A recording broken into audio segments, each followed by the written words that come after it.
Welcome to the 8th tutorial on beginning HTML. We're going to continue on with images, and specifically today we're going to cover resizing and sizing your images.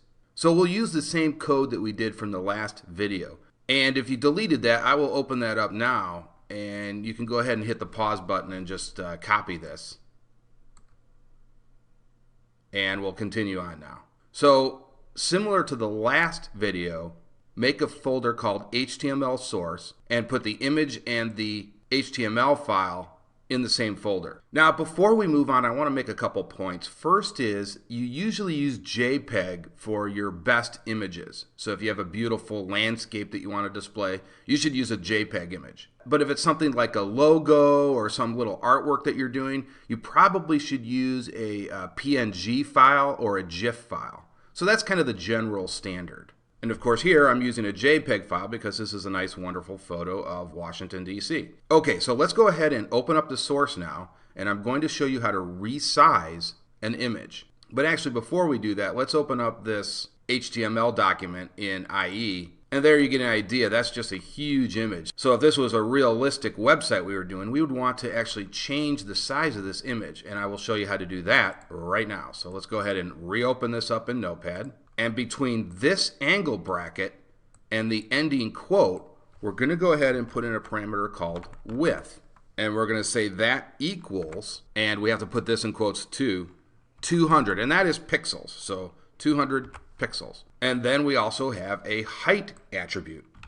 And so we will go ahead and make that 200 as well. And let's do a save. And let's reopen this. And you can see it's much smaller now. Now, that might be too small. We could increase that, to 400, whatever. But you get the idea. Now, I want to point something out here to you. That resize that we just did is done within the browser. So let's imagine that I'm sitting at a remote computer here at some other location around the country. And this source is on the server. So this is being sent to my browser. The resize gets done on the user's browser. So what I'm saying there is the original image is sent in its full size. So if we take a look at this image, you'll see it's still a huge image.